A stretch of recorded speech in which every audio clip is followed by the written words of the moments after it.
Hello and welcome back to Basic Topology, the video series where we talk about topologies, Hausdorff spaces and related stuff. And indeed, in today's part 7, we will show that in Hausdorff spaces, compact sets are always closed sets.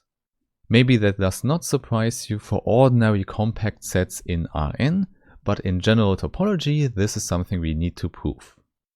But as always, before we do that, I first want to thank all the nice people who support the channel on Steady, here on YouTube or via other means.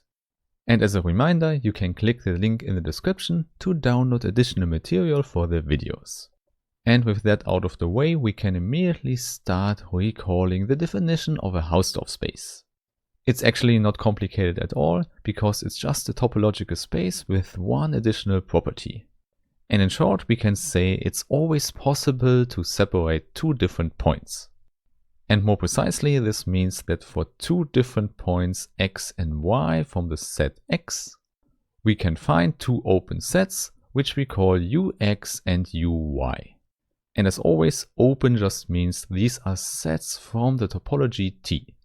And now the open set ux should be a neighborhood of x and uy an open neighborhood of y.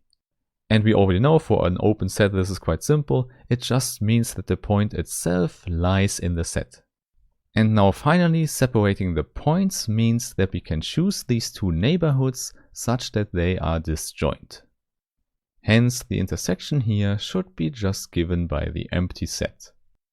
Okay, so this was nothing new, this was just the definition of a Hausdorff space. And here the topic of this video is a nice thing we can do in a Hausdorff space. Namely, we will look at a compact set in a Hausdorff space. And perhaps a good name for the compact set is a capital K. And at this point you should know that compact means that any open cover for K has a finite subcover. And now we can show by having this property, K has to be a closed set as well. So maybe this result is not so surprising for you if you already know some analysis, but the crucial thing here is that this holds in any Hausdorff space.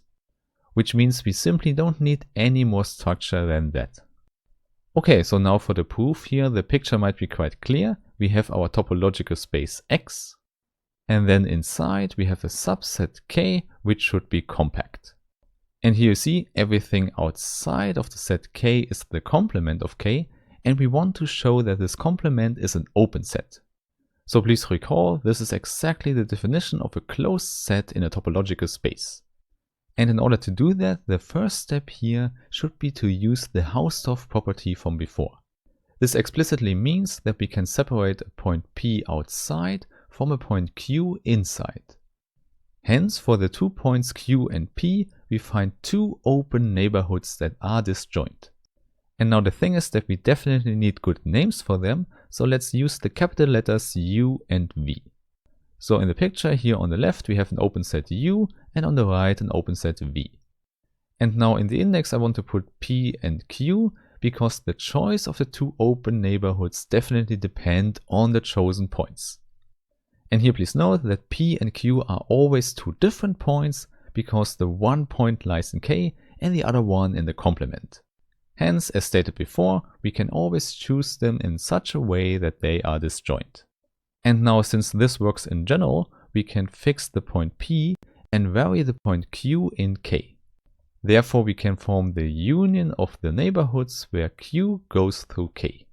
And since each Q lies in UPQ, we have an open covering of the set K. And there you see, this is where the compactness of K can come in. This means we don't need to use all the points Q in K, it's sufficient to use a finite subset. So this is our finite subcover, and let's say we go through the numbers 1, 2 until n. So this includes that we choose some special points Qi. We don't need to say more about the choice of the points, because we know by compactness that such a finite list exists.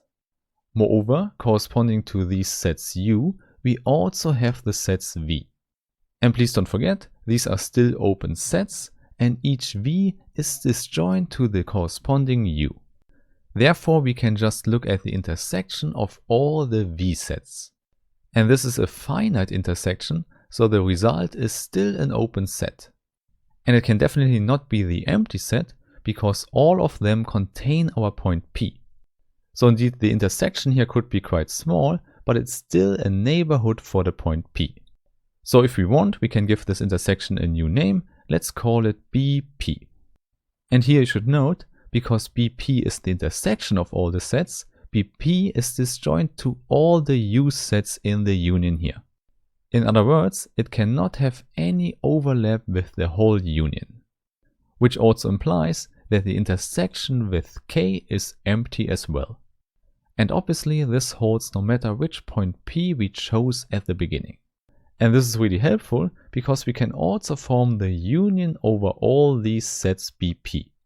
So we just go through all possible points P from the complement of K. And since P definitely lies in BP, we cover the whole case C with this union. And at that point you should recognize that we can simply put both pieces of information together.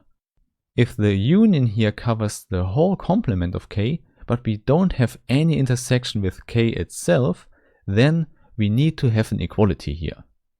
Hence, the complement of K is a union of open sets. And we know by the definition of a topology that a union of open sets is still an open set. And this is exactly what we wanted to show. The complement of K is an open set, so K itself has to be a closed set. And this finishes our proof. A compact set has to be closed in a Hausdorff space. This is a nice result, which we will definitely use in later videos. However, first I want to talk about some more special properties a topological space can have. This is something for the next videos, and I really hope I meet you there again. Have a nice day and bye bye.